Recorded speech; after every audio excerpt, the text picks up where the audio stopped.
The US Federal Reserve Chairman Ben Bernanke says the country's economic recovery is close to faltering. Appearing before a congressional committee, Mr Bernanke warned the Eurozone debt crisis, as well as hasty spending cuts by the US government, could have a serious impact.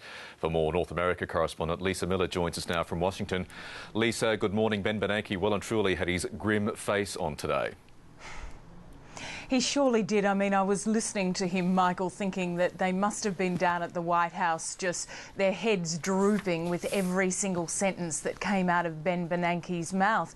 There wasn't any great surprise about it. We have heard just about everything that he has said before, but the point is we're still hearing it. We're getting towards the end of the year and he's still saying the recovery is so sluggish that it's close to faltering, that economic growth is just completely dropped away, that consumer confidence has disappeared, that job growth has dropped away. You'll remember, Michael, I think we were talking about the unemployment situation in August when there were no net jobs created in the country, and that just shocked everyone. So this was the message from Ben Bernanke, who he'd spoken to lawmakers in July up on Capitol Hill, so this was the first time he was coming back to them. So basically he was just reaffirming everything that he said before, that it does look super grim out there. And in his desperation to kickstart the economy, the Fed chief was, Lisa, foreshadowing even more stimulus measures in the months ahead.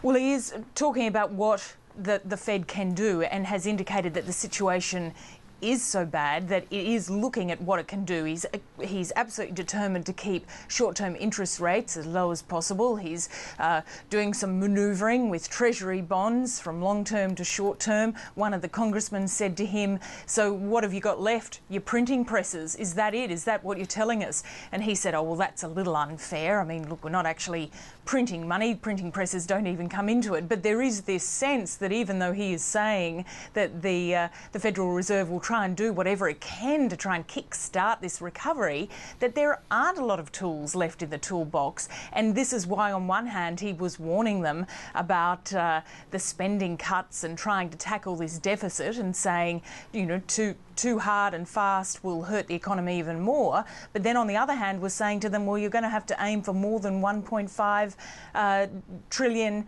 which is what had been given as the goal by the White House. So some mixed messages as well, but certainly no one was left in any doubt that the economy is in really poor shape. Also getting a Guernsey during this hearing, Lisa, were those still ongoing protests in Lower Manhattan, the so-called Occupy Wall Street movement. What happened there? Oh, well, they've been going now for 18 days. There's been a little bit of chatter here in the States, Michael, because some believe they haven't been getting the kind of coverage they've deserved by mainstream media, as it is labelled.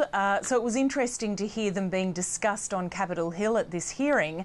Ben Bernanke was actually asked about the Wall Street protesters and what he thought the message that they were there, hundreds have been there, what that message was all about. And it was interesting to hear his answer. Let's have a listen. Very generally, I think people are quite unhappy with the state of the economy and what's happening. They blame, with some justification, the problems in the financial sector for getting us into this mess. And they're dissatisfied with the policy response here in Washington. And at some level, I can't blame them. Certainly 9% unemployment and very slow growth is not a very good situation. That's what they're protesting. Ben Bernanke there and Lisa Miller in Washington, thank you very much for that analysis. Thanks, Michael.